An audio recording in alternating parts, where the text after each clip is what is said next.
다양한 시각이 교차하는 심도 있는 지적 담론의 장, 더 디베이트에 오신 것에 환영합니다. 2015년 7월에 그 나사 우주 탐사선 뉴 호라이즌스호가 마침내 명왕성에 도달했던 엄청난 사건, 다들 기억하실 겁니다. 아, 네. 인류 우주 탐사 역사에 정말 큰 획을 그은 사건이었죠. 맞아요.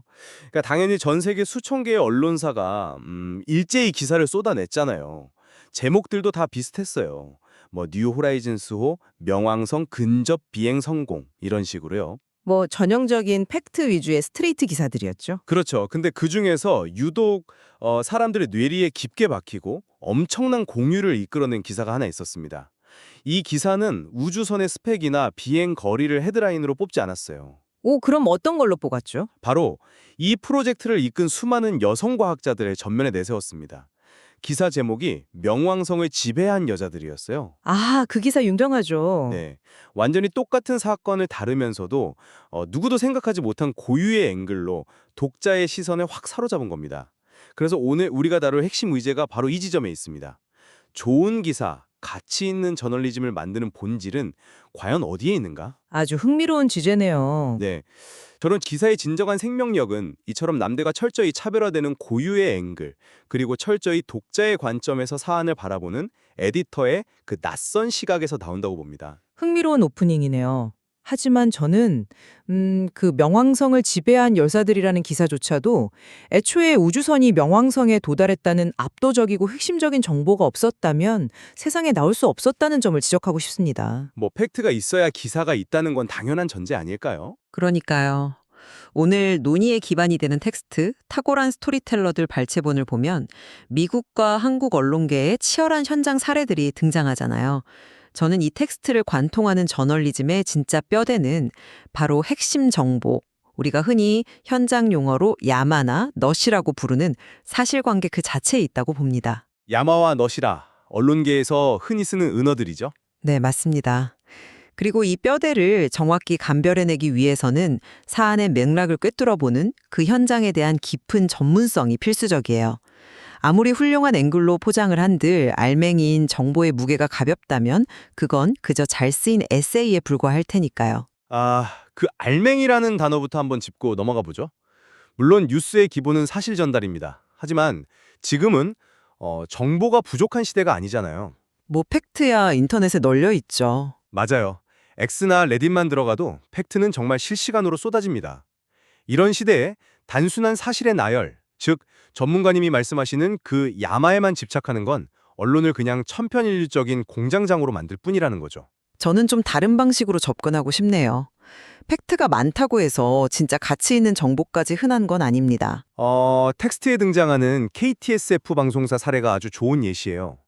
미국 캘리포니아의 KTSF는 중국계 이민자들을 타겟으로 하는 방송사죠.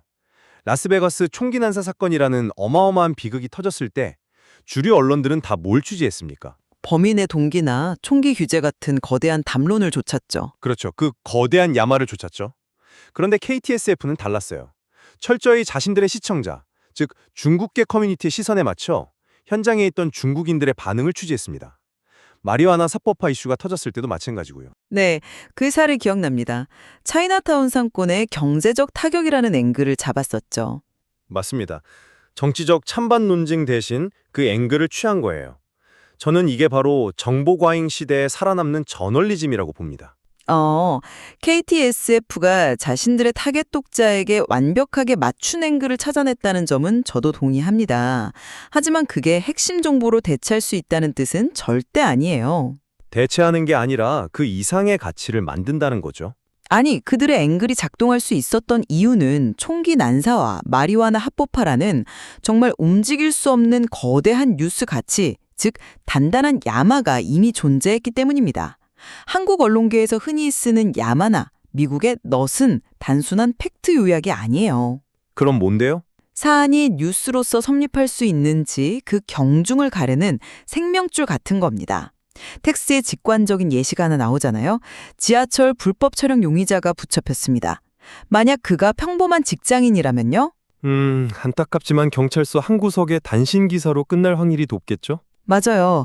하지만 그가 유력 정치인이라면 이야기가 180도 달라집니다. 지위가 뉴스 가치를 만든다는 거군요. 정합합니다. 정치인이라는 사회적 위치와 책임감이 기존의 사건에 전혀 새로운 뉴스 가치를 창출해버리는 메커니즘이죠. 이게 바로 야마입니다. 하지만 그걸 어떻게 포장하느냐도 중요하지 않나요? 에디터는 마땅히 이 사실관계의 미묘한 차이가 만들어내는 파급력을 본능적으로 짚어내야 한다는 겁니다. 이건 단순히 독자들이 뭘 좋아할까를 고민하는 낯선 시각만으로는 절대 불가능해요. 그 분야에서 아주 오랜 기간 구르고 취재해본 현장 경험, 그리고 전문성이 있어야만 어떤 팩트가 진짜 폭발력을 가진 야마인지 알아볼 수 있는 겁니다. 저는 그 논리가 약간 소프트웨어 개발자들이 흔히 하는 착각과 되게 비슷하다고 봅니다. 개발자들의 착각이요? 네, 탄탄한 야마를 아주 정교하게 짜인 백엔드 코드라고 해보죠. 코드가 아무리 완벽하고 버그가 하나도 없어도 사용자가 마주하는 화면, 즉 UI가 엉망이거나 매력적이지 않으면 결국 아무도 그 소프트웨어를 쓰지 않습니다. UI가 중요하다는 건 인정합니다만. 저널리즘에서 앵글은 바로 이 UI와 같아요. 팩트가 아무리 중대해도 독자의 삶과 연결되는 접점, 즉 앵글을 만들어주지 못하면 기사는 읽히지 않습니다. 기둥이 있어야 집을 짓는 건 맞지만 사람들이 그 집에 들어가 살게 만드는 건 결국 인테리어와 공간의 배치잖아요. 왜 그렇게 생각하시는지는 알겠는데 약간 다른 관점을 제시해 볼게요. 그 비유를 그대로 빌리자면 앵글에만 집착하는 건 집에 기둥이 썩어가고 있는데 벽지 색깔만 예쁘게 고르고 있는 꼴이 될 수 있다는 겁니다. 벽지 색감만 고른다고요? 네. 텍스트에서도 에디터들이 기자들에게 수많은 경쟁자 사이에서 어떻게 눈에 띄는 앵글로 기사를 쓸지 고민하라고 주문하긴 하죠. 하지만 그게 주요 내용을 제쳐두라는 의미는 아니라고 분명히 선을 긋고 있습니다. 물론 팩트를 버리라는 뜻은 아니죠. 하지만 기자가 너무 나만의 독특한 앵글, 이것만 찾는데 혈안이 되다 보면 정작 독자가 반드시 알아야 할 본질적인 정보는 기사 저 밑바닥으로 밀려나 버리는 주격전도가 발생할 수밖에 없어요. 본질적인 정보가 밀려난다는 우려는 충분히 이해합니다. 하지만 그 본질을 판단하는 주체인 에디터의 자격에 대해 한번 생각해보죠. 전문가님은 에디터가 현장을 깊이 이해하는 전문가여야 한다고 계속 강조하셨는데 현실에서는 그 현장에 대한 깊은 지식이 오히려 끔찍한 사각지대를 만들어냅니다. 사각지대요. 현장을 잘 아는 게 왜 사각지대가 됩니까? 선임 에디터 안드레아 들리온의 통찰이 이 메커니즘을 아주 정확하게 보여줘요. 수의가 관련 이슈를 아주 오래 취재한 기자가 길 잃은 개들에 대한 정책 변화를 발제했다고 한번 상상해 보세요. 현장을 너무 잘 아는 데스크라면 뭐라고 할까요? 야, 이거 업계에선 엄청난 핫 이슈지. 당장 크게 키워서 쓰자. 이러겠죠. 당연하죠. 업계의 변화를 기민하게 포착하는 게 기자의 역할이니까요. 하지만 일반 독자들에게도 그럴까요? 대다수의 독자는 남의 집 개가 길을 잃던 말던 솔직히 별 관심이 없습니다. 드리오는 바로 이 지점을 지적합니다. 에디터의 진짜 역할은 길 잃은 개들에게 전혀 관심 없는 독자의 흥미마저 끌어내도록 기사의 방향을 틀은 거라는 거죠. 이건 에디터가 수의학계의 논리에 푹 빠져 있다면 절대 할 수 없는 일입니다. 현장에 매몰된 전문가의 눈을 과감히 버리고 철저히 무지한 외부 관찰자, 즉 낯선 시각을 유지해야만 기사를 진짜 독자의 언어로 번역할 수 있는 거예요. 설득력 있는 주장이긴 한데 저는 그 무지한 외부 관찰자라는 개념이 저널리즘에서 굉장히 위험하게 작동할 수 있다고 봅니다. 위험하다고요? 네. 드리온의 사례는 에디터가 독자의 시각을 견지해야 한다는 당위성을 말해주는 것뿐이지 현장 전문성의 부재를 정당화하는 논리가 아닙니다. 만약 에디터가 그 사안에 대해 순수한 관찰자에 불과하다면 기자가 가져온 그 복잡한 팩트들 사이의 인과관계는 도대체 누가 검증합니까? 텍스트에 나오는 그 허리케인 어마와 마리아가 휩쓸고 간 카넬베이 리조트 기사 사례를 한번 떠올려 보시죠. 아, 네네. 카리브해의 그 아름다운 리조트가 파괴된 이야기 맞죠? 네, 맞습니다. 겉보기엔 그저 자연재해로 폐허가 된 안타까운 관광지 이야기예요. 만약 낯선 시각으로만 접근하는 에디터라면 10중 8구 어떤 앵글을 잡을까요? 아름다운 휴양지의 비극적 몰락이나 주민들의 슬픔 같은 아주 감성적인 앵글로 UI를 예쁘게 꾸미려 들겠죠. 네, 대중적인 공감을 얻기엔 좋은 방식이네요. 하지만 진정한 에디터, 그러니까 현장 전문성을 갖춘 데스크는 그 이면을 봅니다. 이 리조트와 연방정부 사이의 기형적인 토지 사용 계약은 도대체 왜 맺어졌는지, 그로 인해 주변 환경 오염 문제는 어떻게 방치되었는지. 이 복잡하게 얽힌 구조적 모순이라는 진짜 야마를 직관적으로 꿰뚫어 보는 겁니다. 만약 데스크가 이런 전문적인 식견이 없다면 기사는 그저 눈물 짜내는 얄팍한 재난 스케치로 전락하고 마는 거예요. 거대한 구조적 비리를 파헤칠 기회를 그냥 날려버리는 거죠. 네, 카닐 베이 리조트의 구조적 모순을 파헤친 건 정말 훌륭한 저널리즘이죠. 하지만 그 복잡한 신시를 독자가 이해할 수 있는 언어로 풀어내는 과정 없이는 아무 소용이 없다는 말씀을 드리고 싶네요. 풀어내는 과정이요? 네, 그리고 그 과정에서 핵심적인 역할을 하는 것이 바로 미국의 카피 에디터 시스템이에요. 저는 사실관계 검증을 무시하자는 게 절대 아닙니다. 다만 검증이 완벽히 끝난 팩트를 기사로 정제할 때는 반드시 에디터들의 지적 허용을 덜어내는 낯선 시각이 개입해야 한다는 겁니다. 아틀란틱의 캐런 오스터그렌의 말을 빌리자면 카피 에디터는 끝없이 묻습니다. 배경 지식이 전혀 없는 독자가 이걸 읽고 과연 이해할 수 있는가? 혹시 이 전문 용어 때문에 독자가 읽기를 멈추지는 않는가? 재미있는 건 중국 우주 탐험 기사를 점검할 때 로켓 과학에 대해 전혀 모르는 에디터들이 점검을 맡았다는 사실이에요. 우주과학 기사를 문과 출신 에디터가 데스킹한다고요? 한국 언론 현실에선 꽤 아찔하게 들리긴 하네요. 아찔하게 들리시겠지만 바로 그게 핵심입니다. 작가 윌리엄 진저가 남긴 유명한 원칙이 있잖아요. 에디터가 이해하지 못하는 것은 인쇄를 허락해선 안 된다. 네, 유명한 문장이죠. 우주과학을 모르는 에디터가 읽고 이해할 수 없다면 당연히 대중도 이해할 수 없다는 뜻입니다. 현장을 너무나 잘 아는 취재 기자와 전문 데스크가 자신들만의 언어로 막 써내려간 기사를 평범한 독자의 눈높이로 확 끌어내리는 것. 저는 이 무지하고 낯선 시각이야말로 독자를 정보의 소외로부터 보호하는 가장 강력한 무기라고 생각합니다. 죄송하지만 전 그 부분은 맹목적으로 동의할 수가 없네요. 카피 에디터가 불분명한 문구를 걸러내고 전문 용어의 장벽을 낮춘다는 그 순기능 자체를 부정할 생각은 없습니다. 그럼 어떤 점이 문제라는 건가요? 언론이 처한 냉혹한 현실을 한번 보시죠. 우리가 미술관에서 예술작품 만드는 게 아니잖아요. 저널리즘의 핵심 가치 중 하나는 신속성입니다. 미국 기자 앨리사 슬로우와 에디터 데이비드 핑켈의 사례가 텍스트에 나오죠. 이 두 사람은 2,000자짜리 기사에서 단어 하나의 뉘앙스를 두고 무려 20분씩이나 전화로 격렬하게 토론을 벌입니다. 네, 정말 장인 정신이죠. 물론 정교한 문장을 위한 훌륭한 태도죠. 하지만 매일 수많은 복잡한 이슈를 다뤄야 하는 일간지 환경에서 모든 기사에 이런 낯선 시각의 철학적 점검을 거친다고 한번 생각해 보세요. 기사의 완성도가 아주 훨씬 높아지겠죠? 아니요. 특종을 다른 매체에 다 빼앗기겠죠. 한국 언론 시스템이 때로는 좀 투박해 보여도 강력한 이유가 뭔지 아십니까? 사회적으로 이미 통용되는 개념이나 용어라면 과도한 의미 부여 없이 빠르게 채택해서 그 핵심 사실, 즉 야마를 신속하게 독자에게 전달하는 효율성에 있습니다.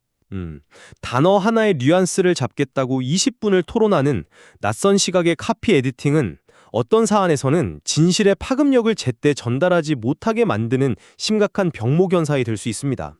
신속해야 할 뉴스의 숨통을 끊어버리는 거죠. 병목 현상이라?